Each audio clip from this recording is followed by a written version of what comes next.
തളിക്കുളം ഗ്രാമസേവാ സമിതിയുടെ 49ാമത് വാർഷിക പൊതുയോഗവും കുടുംബ സംഗമവും നടന്നു.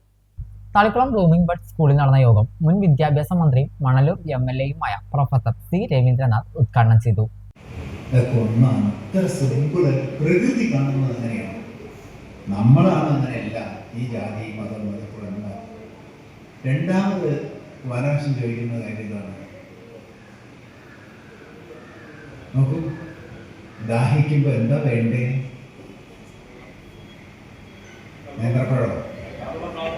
എന്താ വേണ്ടേ? വെള്ളം. വെരി ഗുഡ്, വെള്ളം. ജാതി മതം തിരിച്ചാണോ അത്? അല്ല.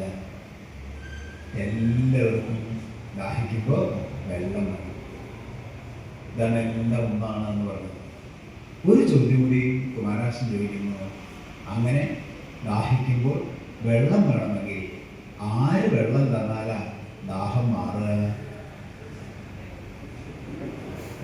കിട്ടോ? ആര് വെള്ളം തന്നാലും ദാഹം മാറും. വെള്ളം കിട്ടിയാൽ മതി. ഇതാണ് മതനിരപേക്ഷ. ഗ്രാമസേവാ സമിതി പ്രസിഡന്റ് KV രാഹുലൻ അധ്യക്ഷത വഹിച്ചു. KK Subramanian, ward member Babu VV, Dhanyaja, Suresh, Anitha PK, Sushama Nilakandan എന്നിവർ സംസാരിച്ചു. സെക്രട്ടറി സന്ദീപ് MS സ്വാഗതം പറഞ്ഞ യോഗത്തിൽ KV പ്രസന്നൻ നന്ദി പറഞ്ഞു. തുടർന്ന് അംഗങ്ങളുടെ മക്കളിൽ SSLC+2 പരീക്ഷയിൽ വിജയിച്ച വിദ്യാർത്ഥികൾക്ക് പുരസ്കാര വിതരണവും നടന്നു.